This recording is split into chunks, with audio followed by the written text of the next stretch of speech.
What is the craziest thing you have seen a teacher do? At my middle school we had a vice principal who fancied herself a dictator. Any tiny bit of power she got was an issue. But I was a middle schooler at the time and a good kid not often in trouble, so I didn't cross her path until 8th grade. Her friend was a bus driver named Pat. For 6th and 7th grade years we had an awesome bus driver. He was nice to the kids, let us put the windows down when the Georgia heat got too much etc. But he retired and the bus driver we got was an extremely angry middle-aged woman named Pat who did not like children and made that clear every day. The windows stay up or we go back to the school.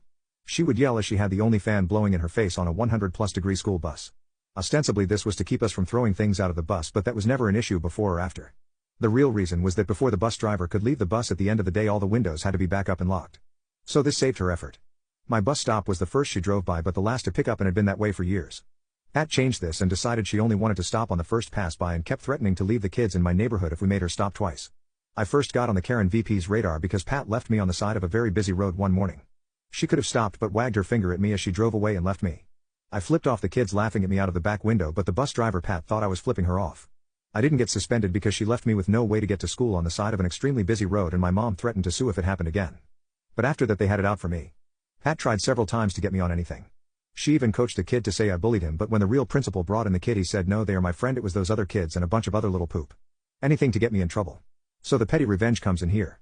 I was doing my best to make the bus driver's life hell in little passive-aggressive ways. She got annoyed at anything so it was easy. But Karen was harder to do anything too.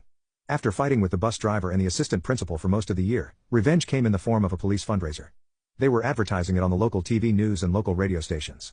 If you put someone up for arrest, the cops would show up and throw someone in handcuffs and put them in jail until they could call a few people and fundraise the bail. The person who set up the arrest had to pay like $10, but worth it. My mom, after being annoyed by Pat and Karen all year, put Karen, the assistant principal, up for arrest. The cops showed up and took her to the room where she could call her friends and raise the money for her to go. The idea was that mom was going to keep having her arrested as long as she could. Except no one would give her the bail money. Not even for a charity. So she ended up missing most of a day sitting in the police precinct trying to get anyone to put up enough money for her to leave. Eventually the cops told my mom that they had to let her go because it had gone on too long. She was the only one who didn't raise the bail money that day. Letting her know exactly how much she meant to everyone at the school felt great. I had a friend who heard her complaining about it later that day. She had called the principal who did donate some, but the other teachers gave nothing and none of her friends would help out. She apparently thought one of the teachers put her up for it. It's so minor and so petty it almost doesn't count. But when I left that school at the end of the year, mom went up and asked her how was jail. Before we walked away for the last time. First time I ever heard a ray sound from a human.